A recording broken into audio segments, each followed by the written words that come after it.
Good morning, सुप्रभात, केम छो, सलाम। उम्मीद है आप सब लोग बेहतर होंगे, अपना ध्यान रख रहे होंगे। एग्जाम के पास आते समय ऐसे जब जैसे जैसे एग्जाम पास आता है वैसे वैसे खाली डब्बे वाली फीलिंग आती है। लगता है कि यार भरा तो बहुत कुछ था, पर अब रिकॉल ही नहीं कर पा रहे, भूल रहे। आगे आगे पाठ, पीछे पीछे सब पाठ खत्म हो रहा है, होता चला जा रहा है। क्या करे आदमी, ठीक है। तो आपको पता है याददाश्त का एक सिंपल फंडामेंटल है। ब्रेन को ये नहीं पता है कि तुम फिजिक्स पढ़ रहे हो कि केमिस्ट्री पढ़ रहे हो कि बायोलॉजी पढ़ रहे हो, उसे कौन सी इंफॉर्मेशन मुझे इम्पॉर्टेंट ज़्यादा है, उसको ये नहीं पता। ब्रेन को इम्पॉर्टेंट इंफॉर्मेशन बताने के लिए आपको उसे बार बार उसके सामने से वो इन्फॉर्मेशन गुजारनी पड़ेगी, ठीक है ना। जब छोटे बच्चे थे ना आप, तो मम्मी और पापा जो जब भी आपको खिलाते थे तो पापा पापा पकड़ते थे, बोलो पापा पापा पापा पापा। तो बच्चा समझ आता था कि ये आदमी जिसकी मूछे या दाढ़ी मेरे को पास आने पर लग जाती है, वो ये पापा है। कई लोग रखते। फिर मम्मा मम्मम, बच्चा बोलता है, देखता है कि मम्मा बार बार बोल रही है उससे चीज, बोलता अच्छा ये जो मुझे बहुत ध्यान रखती है, मेरा जो सबसे क्लोज, इसमें मैं पूरा आंख बंद करके ट्रस्ट कर सकता हूँ, वो मेरी माँ है, ठीक है। फिर आती हैं मौसी ना दादी, सब आती हैं कि दादी आ गई, मौसी आ गई, देखो बेटा दादी, देखो बेटा दादी। तो समझ आता अच्छा ये दादी हैं, है ना, ये मौसी है, ये बुआ है। तो पॉइंट ये कि हम बार बार बच्चे से बोलते हैं, बच्चा सीख जाता है, जबकि उसको बहुत छोटा बच्चा होता है ना। तो रिपीटेशन इज द की। आप जितनी बार चीजों को रिपीट करेंगे, रिवाइज करेंगे। हम क्या करते हैं, हम आगे आगे पढ़ना शुरू करते हैं, घबरा के बहरा के पढ़ना शुरू करते हैं, और पीछे का रिवाइज नहीं करते हैं। आपको अपने समय को 3 हिस्से में बांटना पड़ेगा। पहला हिस्सा है कि जो भी पढ़ना बकाया है, उस पढ़े बकाए हिस्से को पढ़ें आपके स्टडी, ठीक है। अनचार्टर्ड जोन, जो रिमेनिंग जोन है, जो बैकलॉग वाला जोन है, उसको पढ़ें। दूसरा प्रैक्टिस, प्रैक्टिस करें, एमसीक्यू लगाएं उसके ऊपर जो पढ़ा है आपने भी। और तीसरा है रिवीजन। तीसरा वाला हिस्सा आपको दिन भर के पढ़ने में आपको 2 घंटे रिवीजन पे देना ही देना है। 2 घंटे रेगुलर रिवाइज कीजिए। मतलब ये मान लीजिए कि जो भी आपने टारगेट सेट किया, अब आप अपने टारगेट को दिनों में बांट लीजिए और उन दिनों के अनुसार आप चलिए। कैसे सिलेक्शन नहीं होगा? देखो यार, ऐसा है, इन एग्जाम में कोई पास या फेल नहीं होता है, ठीक है। इन एग्जाम में एक आदमी आगे और एक पीछे होता है। आगे वाला आगे इसलिए है कि उसने आपसे ज्यादा एफर्ट किए, पीछे वाला पीछे इसलिए है कि उसके एफर्ट में थोड़ी कमी रह गई है। मैं अनफेयर मीन्स की बात नहीं कर रहा, अब तुम फालतू बातें बीच में लाते हो, सर पेपर लीक हो गया ना, ये हो गया ना, वो हो गया। देखो ऐसा है कि दुनिया में हर समय आटे में नमक के बराबर बेईमानी चलती रहेगी, वो तो कुछ नहीं कर सकते। हाँ, पूरे ही आटा नमक बन जाए तो प्रॉब्लम हो जाती है फिर। लेकिन सच्चाई तो ये है कि हमको हमारी एक सीट चाहिए, हमारे हक की एक सीट चाहिए। उसके लिए मेहनत करनी पड़ेगी हमको, क्योंकि आज के 10 साल बाद दुनिया आपसे ये नहीं पूछेगी कि तुम्हारे समय में कब पेपर लीक हुआ था, तुम इसलिए नहीं बन पाए डॉक्टर। अरे डॉक्टर साहब, रह बनते बनते रह गए डॉक्टर साहब। नहीं, आप अपने पे होंगे, सब आपको स्वयं करना पड़ेगा, सारा कुछ आपको अपने दम पे ही करना पड़ेगा। तब लोग आपसे एक्सक्यूज नहीं सुनेंगे, आपसे परिणाम देख जानेंगे वो, ठीक है।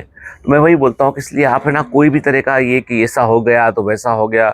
अब मैं देख रहा हूँ कमेंट आते हैं, 4.5 लाख डॉक्टर बन रहे हैं, इतने ऐसे हैं, उतने जो है नौकरी नहीं मिल रही, इतने का ये हो रहा है, सर क्या होगा इतने साल। तुम फ्रस्ट्रेटेड हो, मान लो you are a frustrated person, जिसने सोचा डॉक्टर बनने का, नीट देने का, पर वो नहीं निकाल पाया।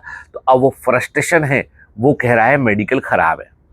दादा प्रोफेशनल डिग्री है, मतलब इस डिग्री की कीमत ये है कि तुम यहाँ पे जहाँ तुम अपना अपना बैठ जाओगे, तुम्हारी लाइन वहीं से शुरू होगी।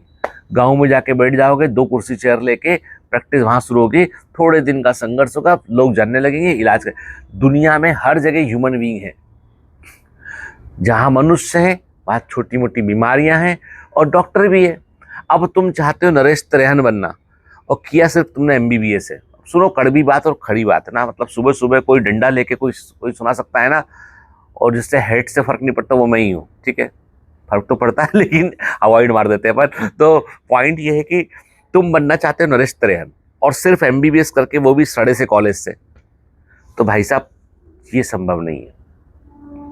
Doctor Naresh Trehan, doctor Devi Shetty, doctor Pandya, ये सब बनने के लिए आपको जो है ना एड़ी चोटी का जोर लगा देना पड़ेगा। केवल एकेडमिक से भी काम नहीं होगा कि साहब हमने तो डीएम किया, मैं तो नहीं बन पाया। तो भाई साहब नेटवर्किंग भी जरूरी है, बैकअप जरूरी है, बहुत सारी चीजें होती है जो मल्टी मिलियन डॉक्टर बने ऐसे थोड़ी ना बन जाते। फिर अच्छे पेशेंट, उनका रेफरेंस, बहुत चीजें होती है। समझ गए बात को? ठीक है। तो कहने का मतलब ये कि ये जो फ्रस्ट्रेटेड बातें हैं ना कि साहब नौकरी नहीं लगी, अरे नौकरी किस तरह, मैं सच कह रहा हूं, जब मैं एमबीबीएस पास किया, हमारे कई बच्चे कई सिलेक्ट हुए जो पास किए, कोई नौकरी के बारे में कभी सपने में नहीं सोचा है। सरकारी नौकरी, गली कूचे में कहीं जाके कहीं पोस्टिंग हो जाएगी, कोई सोचता ही नहीं था। अभी सोचना शुरू किया लोगों ने, नौकरी नौकरी नौकरी नौकरी। अरे नौकरी तो तुमको इससे अच्छी मिल जाएगी। यदि तुम्हें नौकरी करनी है ना तो don't do MBBS, go for PSC. Deputy collector की वर्थ बहुत ज़्यादा है, पावर के मामले में बात करें, हम अथॉरिटी के बारे में बात करें, तहसीलदार की वर्थ बहुत ज़्यादा है, डीएसपी, सब इंस्पेक्टर। नौकरियां ये हैं भाई, सरकारी नौकरियां ये हैं जिसमें आपके पास पावर, अथॉरिटी सब है आपके पास में। डॉक्टरी करी, प्रोफेशनल डिग्री, और फिर कर रहे हैं नौकरी, नौकरी नौकरी चिल्ला रहे हैं। तो फिर उद्यमशीलता और प्रोफेशनलिज्म का डिग्री का मतलब क्या रह गया? करो नौकरी, मैं नौकरी करने को मना नहीं करता हूं, पर उसका गाना गाना कि नौकरी कम है, नौकरी, अरे सरकार कितने लोग को नौकरी देगी? एक आदमी को 26 साल में अंदर करती, 60 साल तक नौकरी कर रहा होता आदमी वो। तो गवर्नमेंट की अपनी कैपेसिटी है भाई, उसको कहाँ तुम तोल रहे हो? सर इतने डॉक्टर बन रहे हैं, ये बोलो कि 1.25 लाख लोगों के पास एमबीबीएस की डिग्री होगी हर साल, 10-20 लाख लोग जो है वो पास करके अगले 5 साल में घूम रहे होंगे एमबीबीएस डिग्री लेके। डिग्री होगी पर योग्यता कितने लोगों के पास होगी, हुनर कितने लोगों के पास होगा, ट्रीटमेंट करना कितने लोगों को आ रहा होगा, पेशेंट से कनेक्ट कितना आदमी कर पाएगा, कितना आदमी पेशेंट की केयर कर पाएगा। देखा कभी बाजार में कहीं भी 10-15 समोसे कचौड़ी की दुकानें होती है, लेकिन 2 दुकानें बहुत चल रही होती हैं, 8 दुकानें एवरेज से कम चल रही होती है। बाजार में कपड़े की लाइन से 10 ठोक दुकानें होती है, 2 दुकानें अच्छी चल रही होती है, 1 या 2 दुकान अच्छी चल रही होती है, भीड़ लगी होती है, बाकी दुकानों पर लोग ग्राहक कम होते हैं। आपका व्यवहार, आपका स्किल, सब चीजें रोल प्ले करता है। अब मुझसे बिल्कुल कड़ी बात सुनो, एकदम कड़ी और कठोर बात, जिसके लिए तुम मुझको जितना गरियाना हो गरिया देना। डॉक्टरी की डिग्री करने के बाद 2 तरह के लोग नौकरी ढूंढते हैं।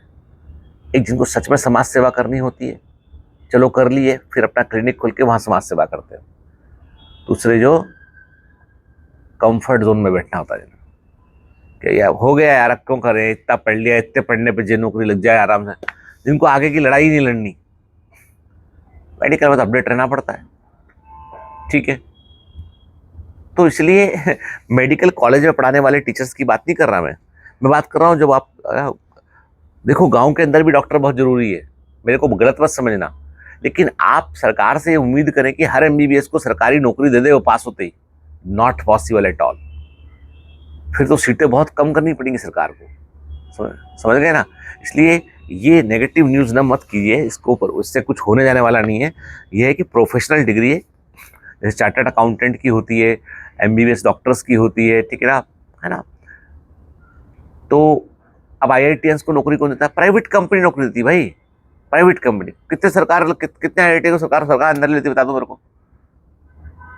आपको पता, आपको गलत फहमी है। ये जो सीटीसी होता है ना, कॉस्ट टू कंपनी, जिसको छापते हैं अखबार, 40 लाख का पैकेज। अरे पैकेज क्या होता है, हाथ में कितना मिल रहा है ये देख लो। तो 40 लाख का पैकेज मिलेंगे, 15 लाख साल का मिल रहा होगा, वो भी आईआईटी, जिसमें ले जो है आदमी जो है ना, क्या बोलते हैं, पूरे रोम के बाल खड़े आते हैं पढ़ते के दौरान, वो वाली डिग्री पहुंचना ही बहुत मुश्किल है भाई। कहाँ लगे हो? तो पढ़ाई करो भी, फालतू बातों में पढ़ाई पे फोकस करो, ठीक है। सुबह सुबह डटिया दिए, बोले सर काई का मोटिवेशन, आप तो हमको डांट डूट के चले जाते हैं। अरे यही मोटिवेशन है कि जिंदगी में अपनी लड़ाई स्वयं लड़नी पड़ती है और जीतना पड़ता है। All the best.